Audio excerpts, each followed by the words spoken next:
لله وكفى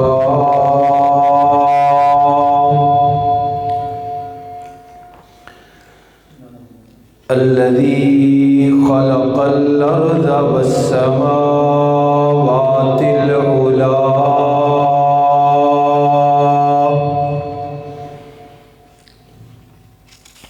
وبين الضلالة والهدى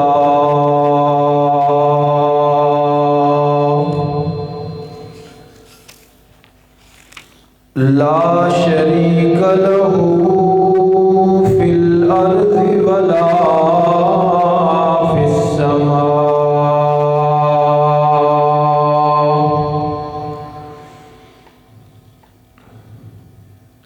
وله العزة وله العظمة وله الكبرياء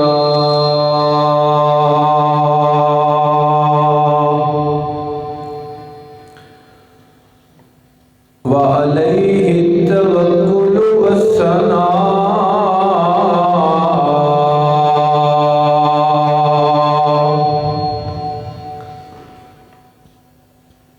والصلاة والسلام على سيد الرسل وخاتم الأنبياء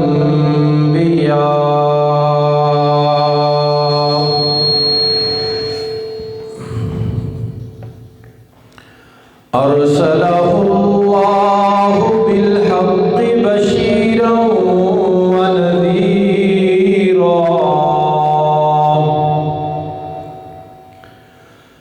وداعيا إلى الله بإذنه وسراجا منيرا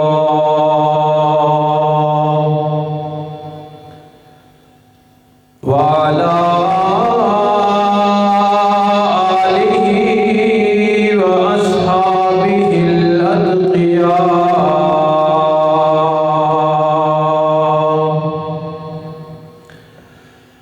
الذين هم خلاصة العرب الأربعة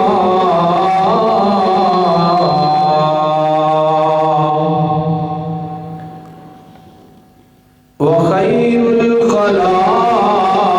الخلائق بعد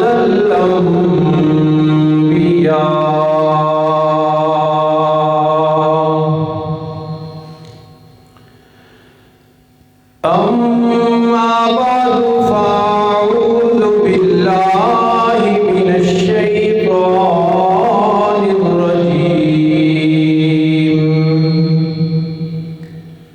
بسم الله الرحمن الرحيم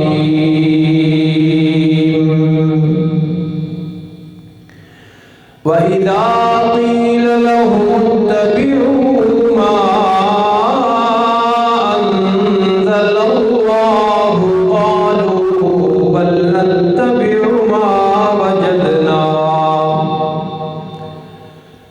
ما وجدنا عليه آباءنا أولو كان الشيطان يدعوهم إلى عذاب السعير صدق الله العظيم وبلغنا رسوله النبي الأمي الأمين العظيم الكريم ونحن على ذلك لمن الشاهدين والشاكرين والحمد لله رب العالمين اللهم صل على محمد وعلى آل محمد كما صليت على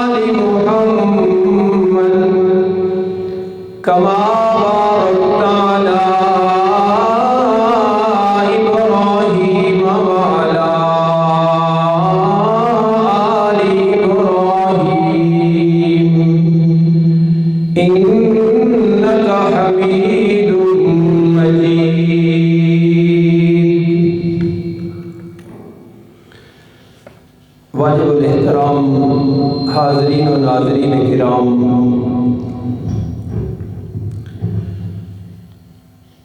حضرات انبیاء علیہم الصلاۃ والتسلیم،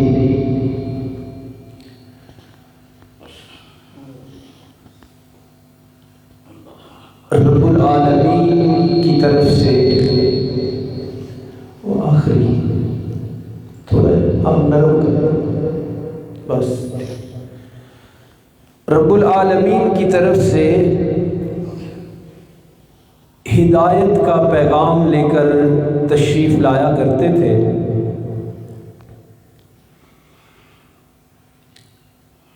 اور رب ذوالجلال جو کتابیں اتارا کرتے تھے ان کا مقصد بھی یہ ہوتا تھا کہ انسانیت ہدایت کی منزل کی طرف چلے، اللہ کے سارے سچے نبی سراپا ہدایت ہوتے تھے، اور ساری آسمانی کتابیں بھی سراسر رہنمائی اور ہدایت ہوتی تھیں۔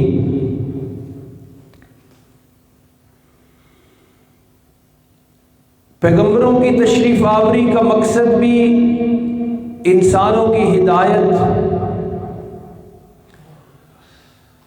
اور آسمانی کتابوں کے نازل کرنے کا مقصد بھی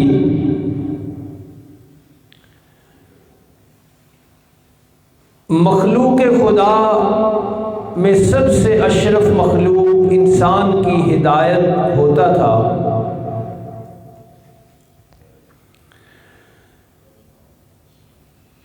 لیکن اس کے باوجود ہم دیکھتے ہیں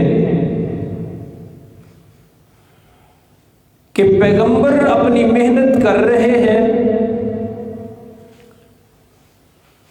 مخلوق ہدایت پر نہیں آ رہی،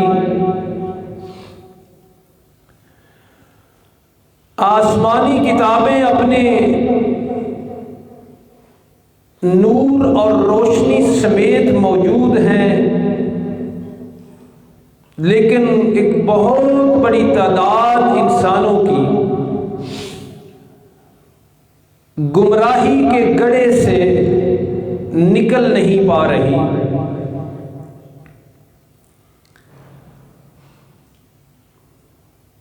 تو اس کی وجہ کیا ہے کہ پیغمبر موجود ہیں، لوگوں کو رہنمائی نہیں مل رہی، کتابیں موجود ہیں، لوگ ہدایت سے دور ہیں،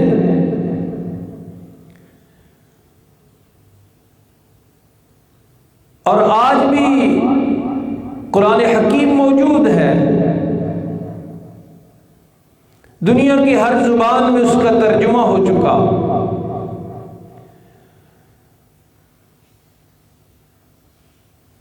رسول کریم صلی اللہ علیہ وسلم کے فرامین موجود ہیں، لیکن ایک بہت بڑا طبقہ آج بھی ہدایت اور روشنی سے بہت دور ہے۔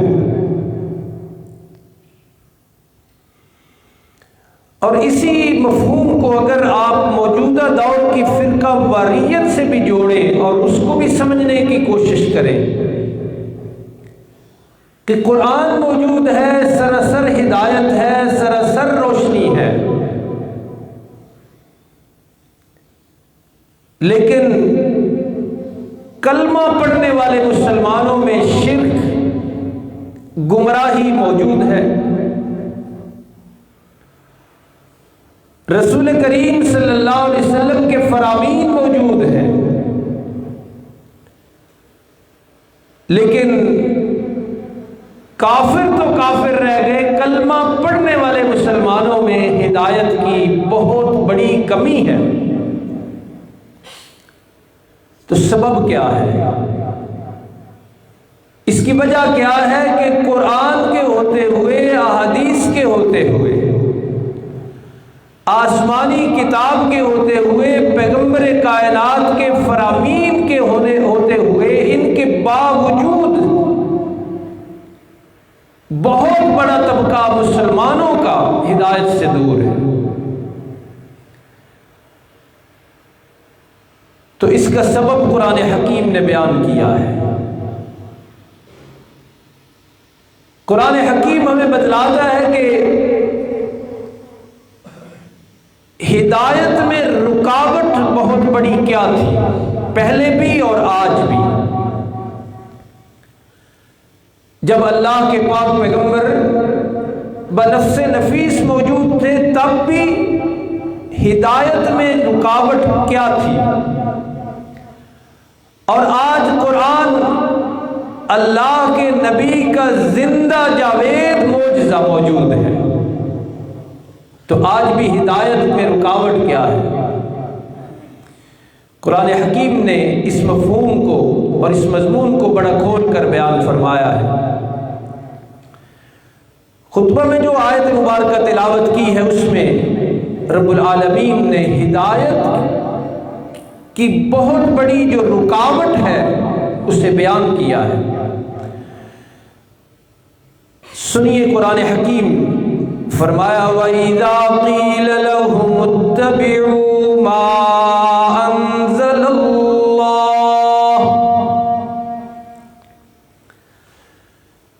جب انہیں لوگوں کو کہا جاتا ہے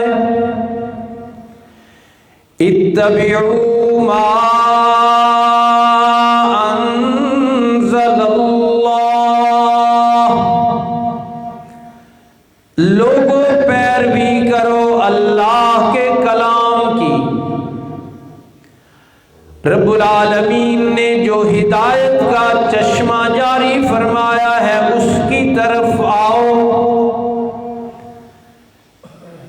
جو سراسر ہدایت ہے، اس شمع ہدایت سے روشنی لینے کے لیے اس کے پاس آؤ۔ قالوا بل نتبع ما وجدنا علیہ آباءنا،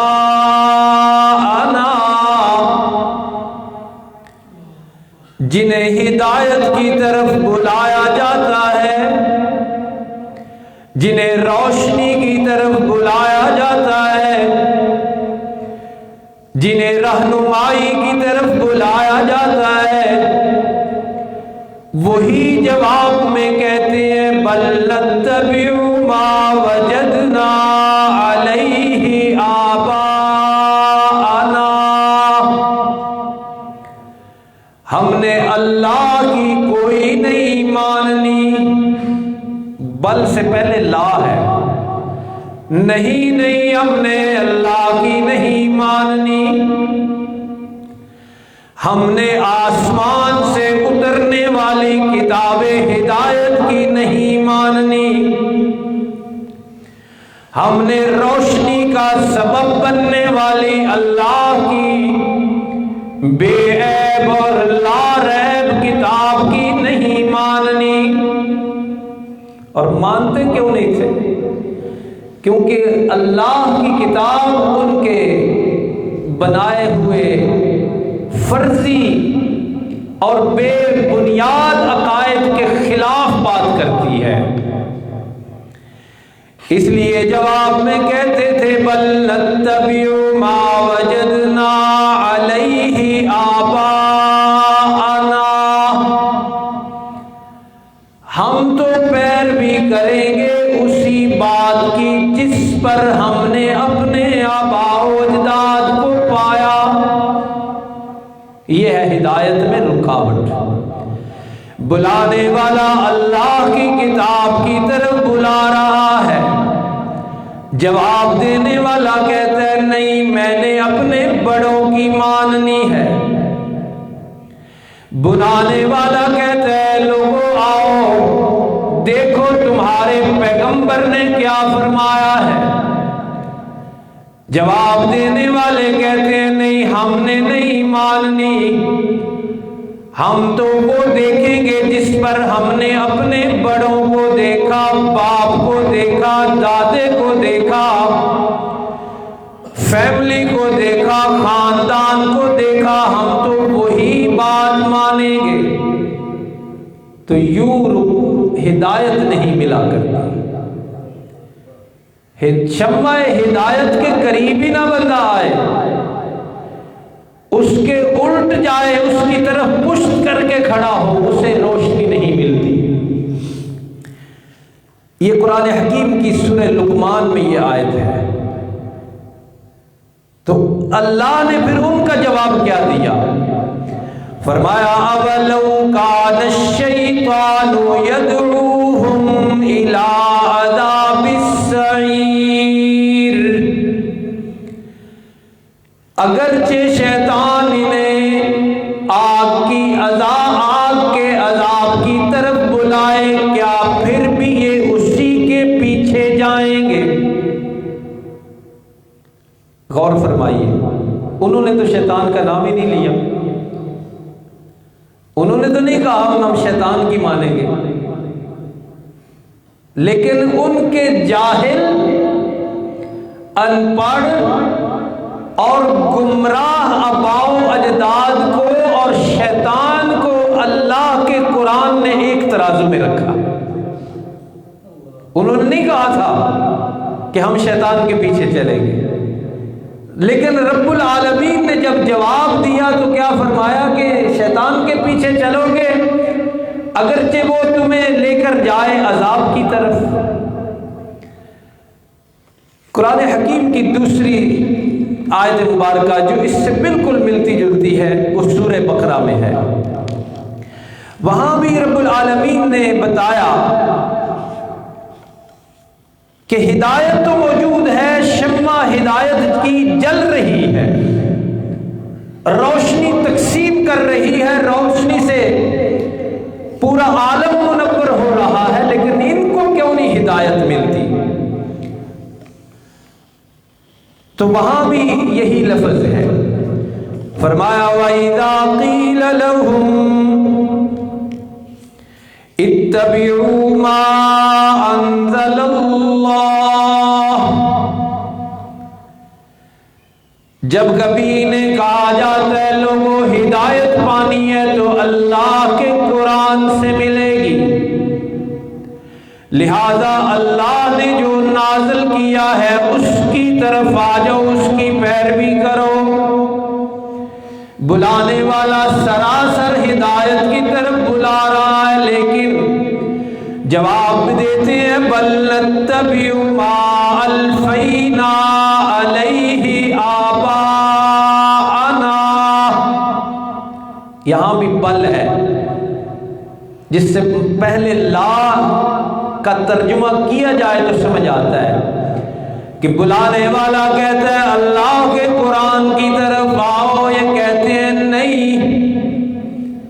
بلانے والا کہتا ہے اللہ کے نبی کے سچے فرمان کی طرف آؤ، یہ کہتے ہیں نہیں۔ اچھا پھر کدھر جانا ہے؟ کہتے ہیں بل نتبع ما الفینا علیہ آباءنا، ہم تو پیروی کریں گے انہی باتوں کی جن پر پایا ہم نے اپنے بڑوں کو۔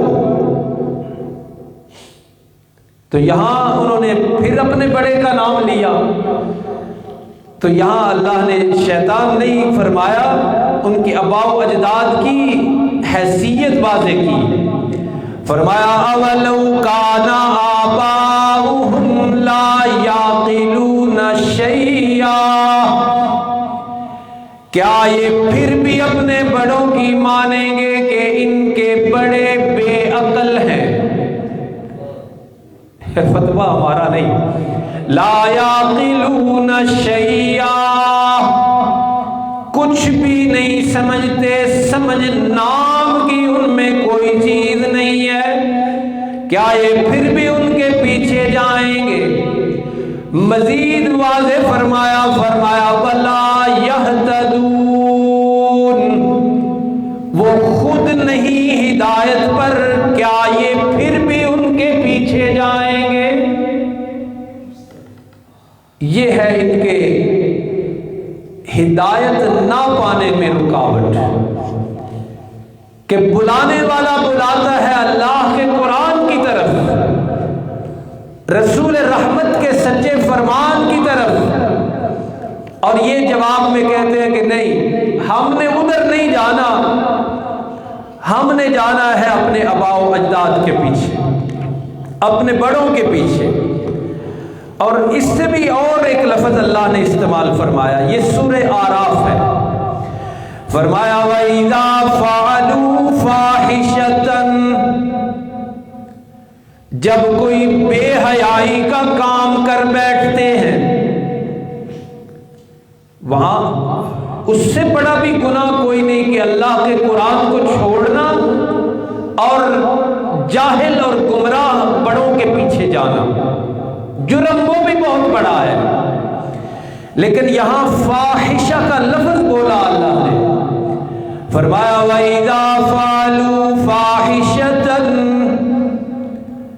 جب کوئی بے حیائی کا کام کر بیٹھتے ہیں، کوئی فقیر منش، کوئی بندہ پوچھ لیتا ہے کیوں کیا ہے، کیا ثبوت ہے، کیا دلیل ہے، کس نے کہا تمہیں، قالوا وجدنا علیہ آباءنا،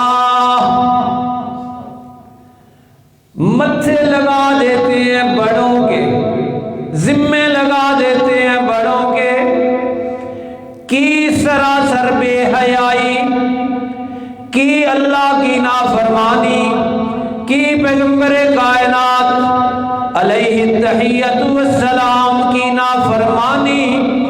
پوچھنے والے نے پوچھا کیوں کیا، کہاں لکھا ہوا ہے، دلیل کیا ہے، ثبوت کیا ہے، وجدنا علیہ آباءنا، ہم نے جی اپنے بڑوں کو یہی کرتے دیکھا ہے، اس لیے ہم نے یہ کیا ہے۔ تو اس سبب کو کیا کہتے ہیں؟ اس سبب کو کہتے ہیں اندھی تقلید، کہ کسی کے پیچھے یوں چل پڑنا کہ یہ بھی نہ دیکھنا کہ وہ خود ہدایت پر ہے یا نہیں، وہ چاہے اپنا بڑا ہو، چاہے کوئی عالم ہو، چاہے کوئی مفتی ہو، کوئی بھی ہو، جب وہ خود گمراہ ہے تو وہ کبھی بھی ہدایت کا سبب نہیں بنے گا۔ تو ہدایت میں سب سے بڑی رکاوٹ وہ ہے آباء و اجداد کی اندھی تقلید، کہ بن دیکھے، بن پرکھے، بن سوچے یہی کہتے رہنا کہ نہیں، جو وہ کہہ گئے ہیں وہ ٹھیک ہے، جو وہ لکھ گئے ہیں وہ ٹھیک ہے، جو وہ کرتے رہے وہ ٹھیک ہے، یہی کہتے رہنا، یہی اسی بات پہ اڑے رہنا، اسی بات پہ ڈٹے رہنا، یہ سبب بنتا ہے ہدایت سے محرومی کا۔ قرآن حکیم نے، اللہ نے انبیاء علیہ الصلوۃ والتسلیم کے واقعات بھی بیان فرمائے ہیں، تو ان کو بھی قومیں جواب دیا کرتی تھی باقاعدہ، کہ اگر آپ یہ چاہتے ہیں کہ ہم تمہاری وجہ سے اپنے بڑوں کو چھوڑ دیں تو ہم یہ نہیں کریں گے۔ یہ سورۃ آراف ہی ہے، اس میں قوم ہود کا تذکرہ ہے، اللہ کے پیغمبر سمجھا رہے ہیں، قوم کا جواب دیکھیے، قالوا وجئتنا لنعبد اللہ وحدہ،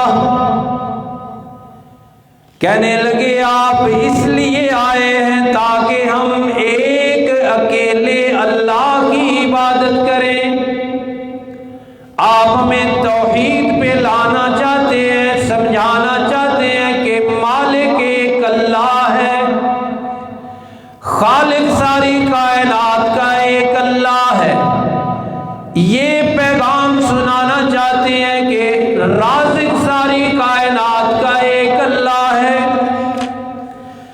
اور آپ کا مقصد یہ بھی ہے وَنَذَرَ مَا كَانَ يَعْبُدُ آبَاؤُنَا، کہ ہم ان معبودوں کو چھوڑ دیں جنہیں پوجتے آئے ہمارے بڑے، لیکن یہ نہیں ہو سکے گا۔ ہم یعنی بے حسی اور اندھی تقلید دیکھیے کہ اللہ کے پیغمبر ہیں ایک طرف اللہ کا پیغام ہے، ایک طرف اللہ کی بات ہے، اور وہ کدھر جا رہے ہیں؟ فَاتِنَا بِمَا تَعِدُنَا، یہ اندھی تقلید اتنی سخت ہے۔ دیکھیے وہ پیغمبر سے کیا کہہ رہے ہیں، کہنے لگے ہم نے کوئی نہیں چھوڑنا ان معبودوں کو جنہیں پوجتے آئے ہمارے بڑے، ہم نے وہ روایات، وہ رسوم اور رواج نہیں چھوڑنے جو ہمارے بڑے کرتے آئے۔ فَاتِنَا بِمَا تَعِدُنَا، جس کی دھمکیاں آپ دیتے ہیں وہ عذاب لے آئیے۔ اتنے ڈٹے ہوئے ہیں، سبب کیا ہے؟ اندھی تقلید۔ یہاں ایک بندہ مجھے کہنے لگا جو مرضی کر لے، ہم نے اپنے دادا جی کو جس پہ دیکھا ہے نا، ہم نے کو نہیں چھوڑنا، جتنا یہ لفظ تھے اس کے جتنا مرضی قرآن حدیث پڑھ کے سنا لو، ہم نے دادا جی والی بات نہیں چھوڑنی۔ اور اس کی اصل وجہ کیا ہے؟ اصل وجہ یہ ہے کہ پھر ان کو یہ تسلیم کرنا پڑتا ہے کہ دادا جان غلط تھے، ان کو یہ تسلیم کرنا پڑتا ہے کہ ہماری برادری غلط تھی، اور یہ مشکل ہے۔ مکہ والوں کو بھی یہی مسئلہ تھا، مدینہ والوں کو بھی یہی مسئلہ تھا جو نہیں مانتے تھے۔ اور آج بھی میں نے شروع میں عرض کیا کہ آج بھی ہدایت کی رکاوٹ سب سے بڑی یہ ہے کہ لوگ کہتے ہیں ہمارے علماء غلط لکھ کے ہیں، یہ نہیں سوچتے کہ اللہ کے قرآن کو تم غلط کہہ رہے ہو، اس کے مقابلے میں جو چھوڑ رہے ہو وہ اللہ کا قرآن ہے۔ کہتے ہیں ہمارے محلے میں 20 سال سے یہ کام ہو رہا ہے، ہم وہ چھوڑ دیں۔ تو اصل مسئلہ کیا ہے؟ اصل یہ ہے کہ ان کو غلط کہنا پڑتا ہے، تو غلط کہیے۔ قرآن کیا کہتا ہے؟ سنا آپ نے، فرمایا لا یعقلون شیئا، کچھ بھی سمجھ نہیں تھی ان کے پاس، ولا یہتدون، اور نہ وہ ہدایت یافتہ تھے۔ تو اندھی تقلید ہدایت میں بہت بڑی رکاوٹ ہے۔ وہ تقلید کا لفظ آ گیا ہے تو عرض کر دوں کہ ائمہ کی تقلید وہ گمراہی نہیں ہے، وہ گمراہی نہیں ہے، نہ اس کو کبھی گمراہی کہیے گا۔ امت مسلمہ 14 صدیوں سے ائمہ کی تقلید پہ متفق ہے۔ جہاں شبہ ڈالنے والے شبہ ڈالتے ہیں وہ کیا ہے؟ دیکھو جی، یہ بھی امام اعظم ابو حنیفہ کی مانتے ہیں، اللہ کی اور اللہ کے رسول کی نہیں مانتے، اس طرح شبہ ڈالا جاتا ہے۔ یہ کہاں ہے؟ کس مسئلے میں ہے کہ ہم نے اللہ کی چھوڑی ہو، اللہ کے رسول کی نہ مانی ہو اور امام صاحب کی مانی؟ امام اعظم ابو حنیفہ رحمۃ اللہ علیہ کا تو سب سے مشہور قول یہ ہے، فرماتے ہیں ایک طرف میری بات ہو، ایک طرف اللہ اور اس کے رسول کی بات ہو، تو میری بات دیوار پہ مار دینا۔ اس کو نہیں اندھی تقلید کہتے۔ اندھی تقلید وہاں ہے جہاں جس کی تقلید کی جا رہی ہے، اور تقلید کا مطلب ماننا۔ دیکھیں نا، آپ مجھ سے مسئلہ پوچھتے ہیں، کسی بھی امام سے یا جو مصلی پہ بیٹھا ہے مسئلہ پوچھتے ہیں کہ جی میں نے نماز ایسے پڑھی ہے، میری نماز ہو گئی کہ نہیں ہوگی؟ وہ آپ کو کہتے ہیں بھائی نہیں ہوئی، تو آپ نے مان لیا تو کون سا شرک کیا ہے؟ کفر کیا ہے؟ اس شعبے کا وہ ماہر ہے، اس نے آپ کو بتایا کہ یہ آپ کی نماز ہو گئی ہے یا نہیں ہوئی، بس۔ نہ اس کو پھر یہ بھی لفظ بتایا جاتا ہے، دہرایا جاتا ہے کہ انہوں نے جی امام صاحب کو رسول کا درجہ دیا۔ اب یہ بندہ بھی طلاق کا مسئلہ پوچھنے آیا ہے، نکاح کا مسئلہ پوچھنے آیا ہے، روزہ ٹوٹا ہے میرا یا نہیں، میری نماز ہوئی یا نہیں، میرا غسل ہوا یا نہیں، تو اس کو ہاں یا نہ میں وقت کے امام جو بیٹھے ہیں مصلی پہ یا ممبر پہ، وہ ہاں یا نہ میں جواب دیتے ہیں، وہ بات کی تصدیق کر کے چلا جاتا ہے، تو کون سا شرک ہو گیا؟ ائمہ کی تقلید بھی اس کے سوا اور نہیں ہے۔ امام اعظم ابو حنیفہ رحمۃ اللہ علیہ سمیت چاروں سنی ائمہ کا ایک مسئلہ بھی قرآن اور حدیث کے خلاف نہیں ہے۔ آپ حضرات نے تو مدرسے میں 1 گھنٹہ بھی نہیں گزارا ہوگا جو آپ تشریف فرما ہے۔ ہم نے یا جو بھی عالم بن رہے ہیں 14 سال گزارے ہوتے ہیں، ہمیں اللہ کے سامنے جواب دینے کا کوئی خوف نہیں۔ ہم بھی پوری نکتہ چینی کی نظر سے اور تنقید کی نظر سے فقہ پڑھ کے آئے ہیں، ایک مسئلہ بھی اللہ کے قرآن کے خلاف اور نبی کریم صلی اللہ علیہ وسلم کے فرمان کے خلاف ہم نے نہیں دیکھا۔ تو بہرحال یہ آج موضوع نہیں تھا، وہ تقلید کا مسئلہ آیا تو میں نے عرض کر دیا کہ تقلید کون سی رکاوٹ ہے؟ اندھی تقلید، کہ یہ دیکھے بغیر کہ بندہ اگلا دیکھے نا، اندھے کے پیچھے بینا بندہ جائے، تو جہاں اندھے نے گرنا ہے اس نے بھی وہیں گرنا ہے۔ وہ کہتے ہیں کہ ایک بھیڑوں کا پورا ریوڑ جا رہا تھا، خواہ مخواہ ایک بھیڑ نے نا پہاڑ سے چھلانگ لگا دی، وہ بن دیکھے کہ بات کیا تھی، پچھلی ساری بھیڑوں نے بھی چھلانگیں لگا دی اور پورے کا پورا ریوڑ مر گیا۔ لہذا ہدایت میں جو رکاوٹ ہے وہ ہے اندھی تقلید۔ آج کے ماحول میں بھی مختلف اعمال مسلمانوں میں رائج ہو گئے، مختلف رسومات رائج ہو گئی، مختلف کام مسلمان کرنے لگ گئے۔ جب بھی ان کو کہا جاتا ہے کہ بھائی کہاں سے لیے ہیں یہ فوتگی کی رسومات کہاں سے لی ہے، یہ شادی کی رسومات کہاں سے لی ہے، یہ مہندی اور یہ وہ کہاں سے لیا ہے، تو مجھ سے بہتر آپ معاشرے کی نبض پہ ہاتھ رکھتے ہیں۔ کوئی ہے واپس آنے کے لیے تیار؟ کوئی ہے یہ جانچنے کے لیے تیار کہ اللہ کا کیا فرمان ہے؟ میں یہ تو سوچوں، میں یہ تو دیکھوں میرے نبی کا فرمان کیا ہے۔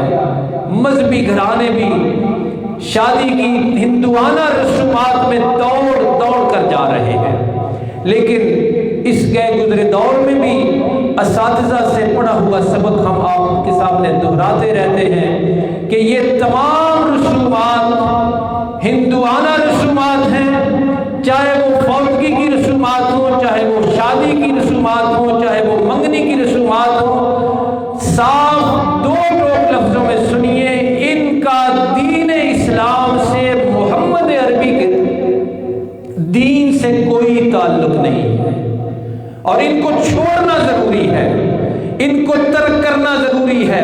مجھے پتہ ہے معاشرے سے ٹکر لینی پڑتی ہے، لیکن منہ دکھانا ہے کل اللہ کو بھی سب نے جا کے۔ رسول کریم صلی اللہ علیہ وسلم کی شفاعت کا حقدار بننے کے لیے رسول اللہ کی سنت کی سائیڈ لینا آج ضروری ہے، اور ان رسومات کو سراسر ترک کرنا ضروری ہے۔ جمعہ پڑھنے کے لیے آنے والے کسی نمازی نے حکم دیا ہے کہ ایک مسئلہ اور بھی بڑا فتنہ بنتا جا رہا ہے، وہ ہے گھروں میں تصاویر لگانے کا، بیڈ رومز میں بچوں کی یا اپنے خاوند کی بڑی بڑی تصویریں لگانے کا رواج مسلمانوں میں چل گیا ہے۔ صاف مسئلہ ہے، آپ یہ نہ کہیے کہ یہ کیوں بنتا ہے یہ ویڈیو، اس کا اور مسئلہ ہے، اس کے لیے کوئی دلیل کسی کو چاہیے ہوگی تو میں عرض کر دوں گا۔ تصاویر گھروں میں لگانا صاف مسئلہ ہے، حرام ہے۔ رسول کریم صلی اللہ علیہ وسلم نے ارشاد فرمایا قیامت والے دن سب سے سخت سزا مصوروں کو دی جائے گی، لہذا جتنا مرضی فتنے والا دور آ جائے اللہ کا دین نہ بدلا ہے نہ بدلے گا۔ ہم جیسے بزدل چھپائیں پردے ڈالیں تو الگ بات ہے، صاف بات یہ ہے کہ اس طرح تصویریں بنانا بالکل حرام ہے۔ اور رسول اللہ صلی اللہ علیہ وسلم نے فرمایا کہ جس گھر میں تصویر ہو اور جس گھر میں بے مقصد کتا پالا جائے اس گھر میں اللہ کی رحمت والے فرشتے داخل نہیں ہوتے۔ یہ تصویریں بیڈ رومز میں لگانا، آپ مجھ سے پھر میں وہی جملہ کہوں گا، بہتر سمجھتے ہیں یہ بھی ہندوؤں کے چال چلن ہے، یہ انہی کی طرف سے موبائلوں کے ذریعے فلموں اور ڈراموں کے ذریعے ہم میں آتے ہیں، اس کی کوئی گنجائش نہیں۔ اور گھروں میں اس طرح کا کام جو کیا جائے اللہ کی نافرمانی والا، اس کا ذمہ دار گھر کا سربراہ ہے۔ فرمایا میرے پاک پیغمبر صلی اللہ علیہ وسلم نے، گفتگو ساری بابرکت ہو جائے گی، آپ کے ارشاد پر ختم کرتے ہیں کہ کلکم راعٍ، تم سارے کے سارے نگہبان ہو، وکلکم مسئول عن رعیتہ، اور تمہارے ماتحتوں کے بارے میں تم سے سوال ہونا ہے۔ تو اس لیے اس طرح گھر میں اللہ کی نافرمانی والی جو بھی بات ہو رہی ہے، ایک تصویر نہیں، جو بھی کام اللہ کی نافرمانی کا گھروں میں ہو رہا ہے، سربراہ اور اس کا نگران جو بھی ہے اس سے اس کا سوال ہونا ہے۔ اپنے گھروں میں اللہ کی ناراضگی والے کام ختم ہونے فرمائیے، کوشش کیجئے کہ گھر اللہ کی فرما برداری والے گھر بنے، اس طرح اللہ کی رحمتیں بھی اتریں گی۔ پریشانیوں کو تو ہم نے خود دعوت دی ہوئی ہے، ان کی تو ہم نے ان کو انوائٹ کیا ہوا ہے، دعوت پکائی ہوئی ہے ان پریشانیوں کی کہ ہمارے گھر آؤ۔ رحمت والا کوئی کام ہی نہیں اب کرنا، تو دعوت ہے نا نافرمانیوں کہ آ جاؤ ہمارے پاس، پریشانیوں کو دعوت دیتے ہیں ہم۔ تو یہ دعوت ختم کیجئے، اللہ اور اس کے رسول کی فرما برداری والا ماحول گھروں میں بنائیے، انشاءاللہ اللہ کی رحمتیں اتریں گی، پریشانیاں دور ہوں گی، قرضے دور انشاءاللہ اتر جائیں گے، کاروبار میں رکاوٹیں ہیں وہ بھی ختم ہو جائیں گی۔ یہ اصل طریقہ ہے۔ ایسے ہی کبھی کہیں جاتے ہیں، کبھی کہیں لٹتے ہیں، کبھی کسی کو فیس دی، کبھی کسی سے استخارہ کروا رہے ہیں، یہ مختصر سا نسخہ ہے۔ گھروں میں اللہ کی نافرمانی نہ ہونے دیں، اللہ کی رحمتیں انشاءاللہ بے حساب اتریں گی۔ اللہ کے پیغمبر حضرت نوح علیہ السلام نے فرمایا کہ تم اللہ کے سامنے توبہ کرو، انہ کان غفارا، وہ بڑا بخشنے والا ہے، اور توبہ کا نتیجہ یہ نکلے گا کہ یرسل السماء علیکم مدرارا، آسمان سے رحمتوں کی بارشیں تم پر برسیں گی۔ اور بھی وہاں بڑی باتیں ہیں، تو اللہ کی رحمت کا مستحق ہونے کے لیے اللہ کا فرما بردار ہونا ضروری ہے۔ اللہ عمل کی توفیق عطا فرمائے۔